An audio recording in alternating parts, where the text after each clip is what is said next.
So it's actually based on how much our content, tone of voice and body language affects how much the person we're talking to likes us. So how have they turned that into a study on communication, you're asking yourselves? How can it be that a study which is about how much someone likes us or how much somebody is open to us is effective to communication? Okay, so the actual reason, if I can tell you, is it's relevant because it's to do with the like factor. Because if somebody likes you, they're much more open to communicating with you than if they don't. If someone's talking to you that you instinctively dislike, or you dislike because of your history with them, you're not listening. Maybe you've got relationships like that at work. With your accounts department, okay, we're not trying to have interdepartmental feuds here, but actually there's reasons why you may not be communicating as well with each other as you could. And this is one way of looking at how we can change things. So why is the like factor relevant to communication? Because if we like somebody, it's easier to communicate, it's quicker because we want to communicate, it's more efficient, and we get better understanding. So therefore,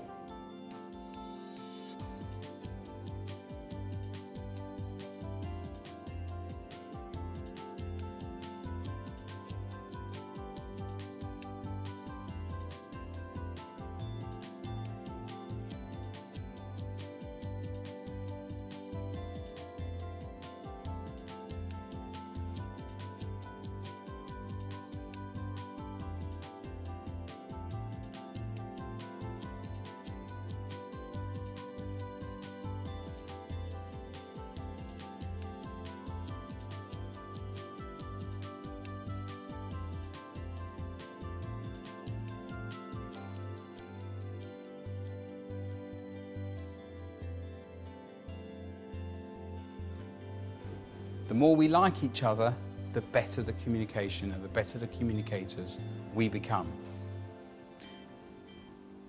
So I'm going to ask you in a moment, how do we get people to like us?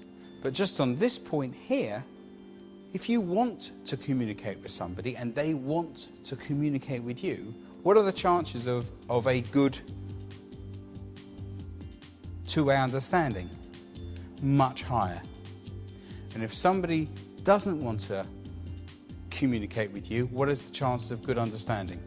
Much less. Now, any of you got children in here? Okay. How old are they? Oh, 5? Perfect. Do you ever get a time when you're trying to tell them something that they don't want to hear? Often. Okay, so what do? Okay, so they put their hands like that. I'm not listening to you. Don't want to communicate with you. No, I'm sure they still like you, but they just, at that moment in time, they didn't like you. That's parenting for you. Okay, you sure you're okay? Good. So, how do we get people to like us, including your daughter? Do we smile? Be funny? Be open? Do we listen to people? Do we do what they want us to do? What's the number one way?